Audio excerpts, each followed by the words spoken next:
Now, from Wish TV, this is The Zone Extra, presented by Franciscan Health Sports Medicine.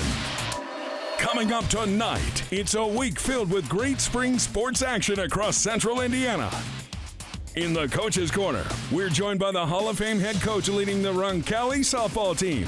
Plus, our athlete of the week is a pitcher at Fishers with a special story. I was trying to find new things that could work for me as an alternate for that, and I started throwing a knuckleball. It's time to shine. The Zone Extra starts now.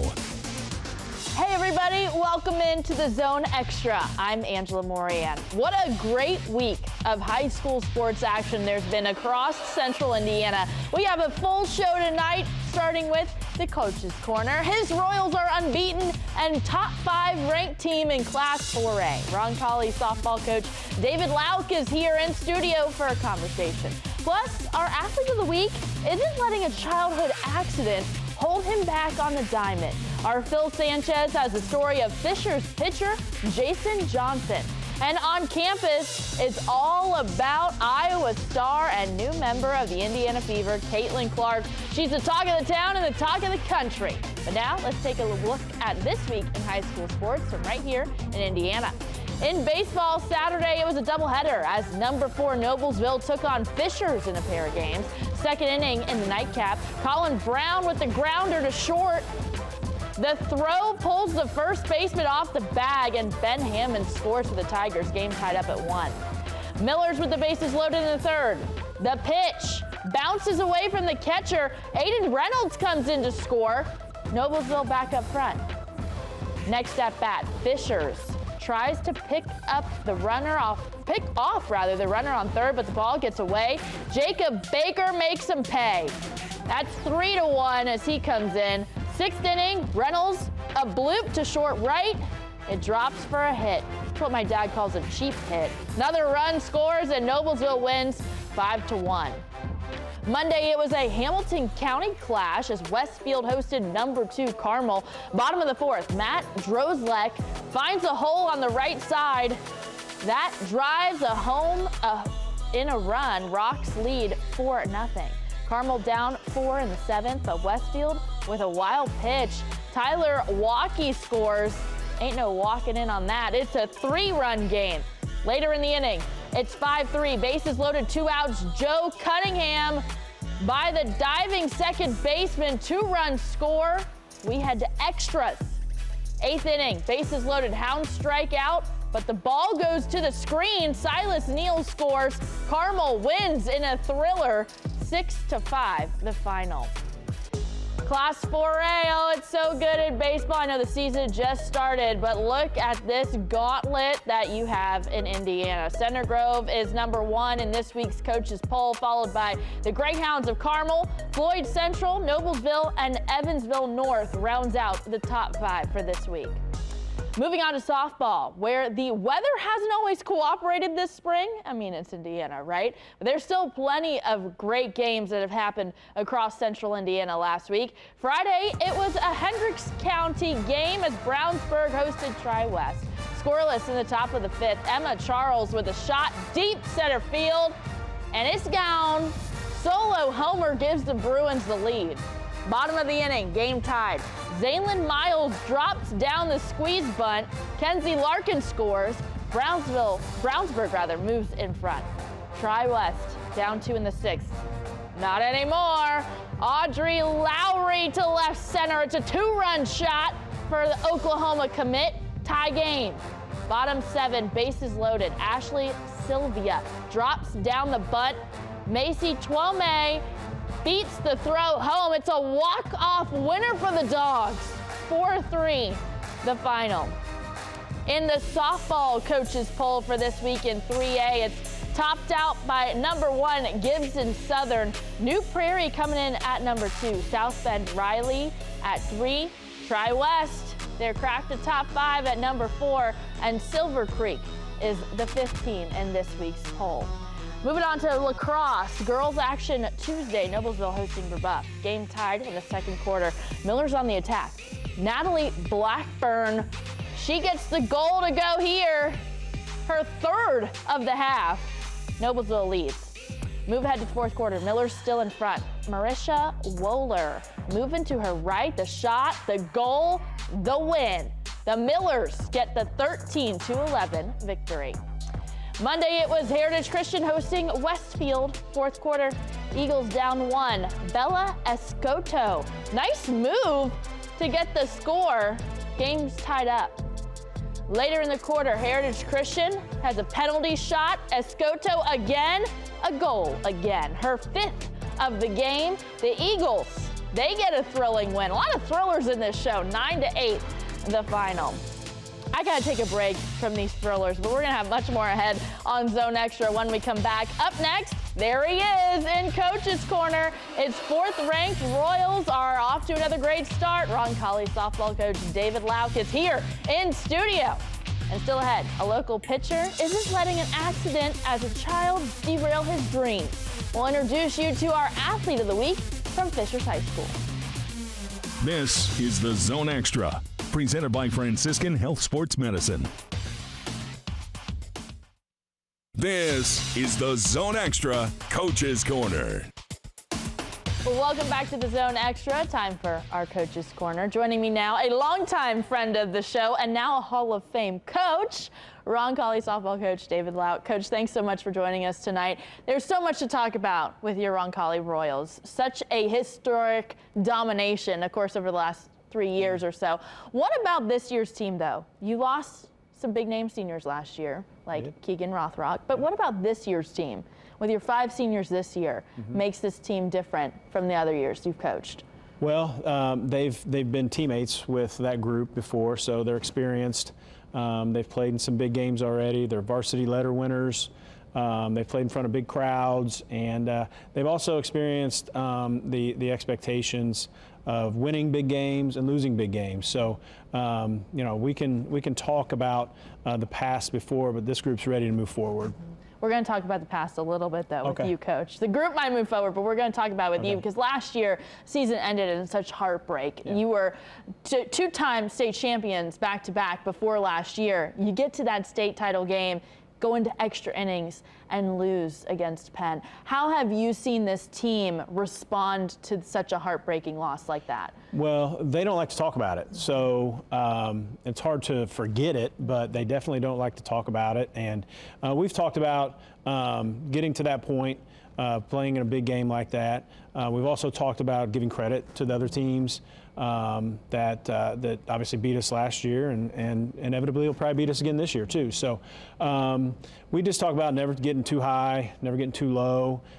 Playing their best game individually will help us win collectively. So we talk about that a lot, and the wins and losses are going to happen, but as long as they stay positive, you know, with attitude, things they can control, their attitude, their energy, and how they treat other people, we'll have a successful season. Here's something positive. You're averaging 12 runs a game and allowing only 1 on average. Such a well-balanced attack for this team. How have you seen this team really embrace that all-around offense, defense, fielding, pitching? It's been not a surprise, but it's been certainly something that I wasn't expecting necessarily.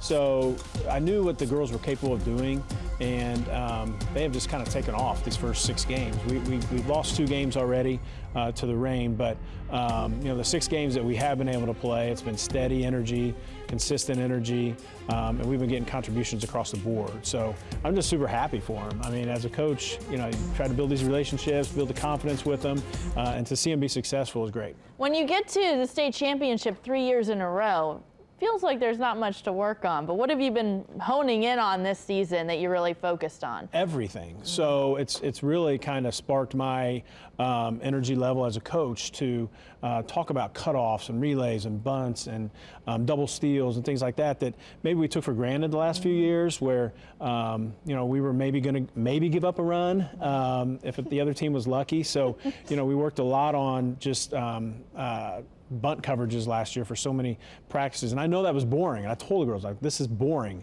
I know that, but this is how teams are going to beat us. So now we have full practices, position players. Our pitchers have full pin sessions together. We're doing a lot more hitting, situational hitting, and so we're just having full practices right now and working on the entire game. Which, as a coach, that's what you want to work on. Yeah, you mentioned other teams would be lucky to even get one run off of you last year. That was because of your star pitcher, Keegan Rothrock. She's at Florida now, but you got an ace now in Avery Clark. Her ERA, I know it's only 6 games early in the season, but her ERA, .27. What has made her so unhittable for you Royals? She's throwing strikes, so she's getting ahead, and this is something we've talked about with her for a while. Get ahead in the count, be confident, and throw all your pitches. And so one of our assistant coaches, Lauren Fay, is calling pitches for us right now. She's super nervous about it, but she's doing an excellent job. We've got a great staff, by the way. So her and Avery are clicking. Our catcher is a new position to her too. So really, just she's throwing strikes. I think she only has like 2 or 3 walks already, and almost 30 innings of pitching. So throwing strikes. Our defense is playing really well behind her. We have some really good athletes, really smart kids playing defense behind her. So that's a good combination for her ERA to be that low. Unbeaten through these first 6 games, but you have a gauntlet coming up in the next 5-6 games. 4 games in 4 days, including the Carmel invite, Pendleton Heights, Carmel, and Tecumseh there.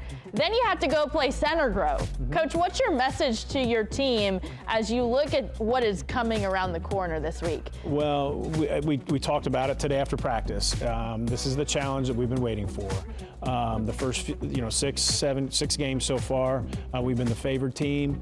We've handled our business, but we're going into the our next 4 games. We might be favored in one of them, but I doubt it in terms of them who's returning for those schools, the schools that they've played, the talent that they have at those schools. So, maybe 50-50 games, but I don't think we're favored. So this is the challenge we've been waiting for. So in the next 4 or 5 days, we're going to know a lot more about the work we've put in, the preparation, our talent, roles that the girls are having. So I'm super excited for the next 4 games. Well, it's going to be fun to watch. Before we let you go, we got to talk about another challenge with Keegan Rothrock down at Florida.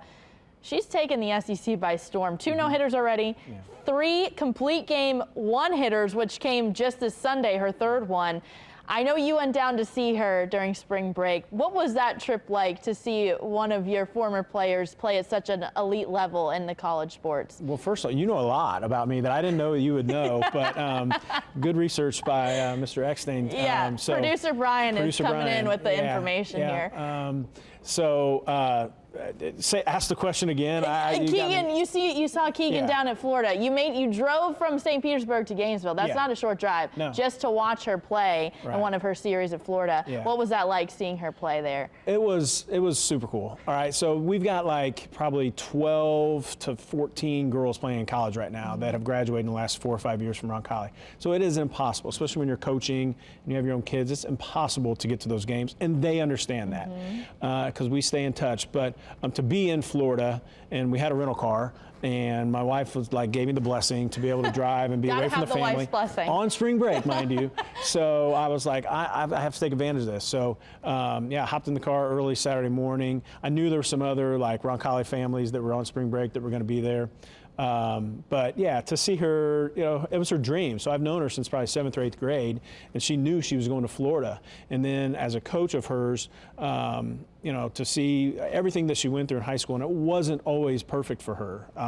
In fact, there were some very challenging times for her. So to be present and see a player that you coached for 4 years living out their dream, that's what we do. So it was super exciting to see her. Coach, thank you so much for your time. Hall of Fame coach David Lauck here with Roncalli Royals. We appreciate you as always. Thank you, Angela. Coming up on the Zone Extra, it's our Athlete of the Week. He's a senior at Fishers who will play collegiately at Trine University. Meet Tigers pitcher Jason Johnson. Plus, our on-campus segment features the one, the only, Caitlin Clark as she joins the Indiana Fever. Stay with us. This is the Zone Extra, presented by Franciscan Health Sports Medicine.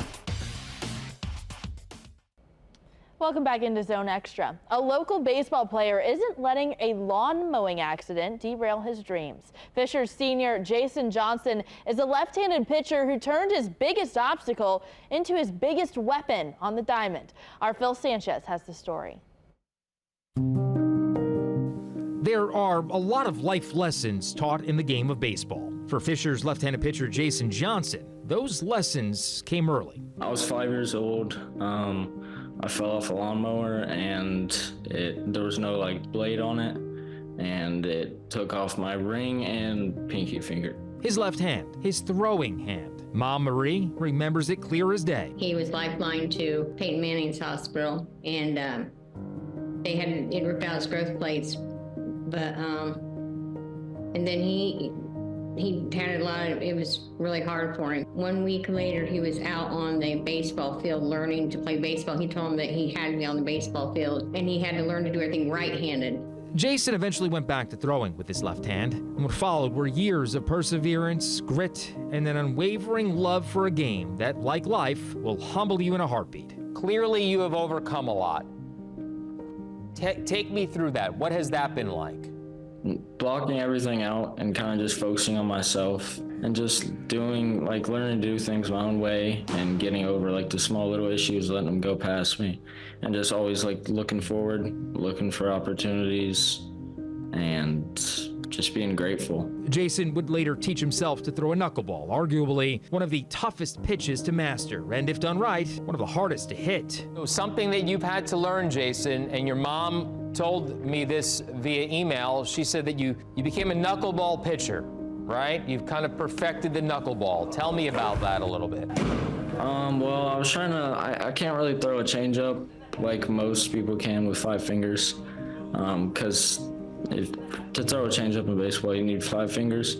So I was trying to find new things that could work for me as an alternate for that, and I started throwing a knuckleball, and it just had some unique movement to it due to the spin with the way that my fingers are. Not too long after, colleges took notice, and Jason recently committed to play baseball at Trine University. What do you want people to know who watch this, Jason, maybe other kids who have had some obstacles in their lives?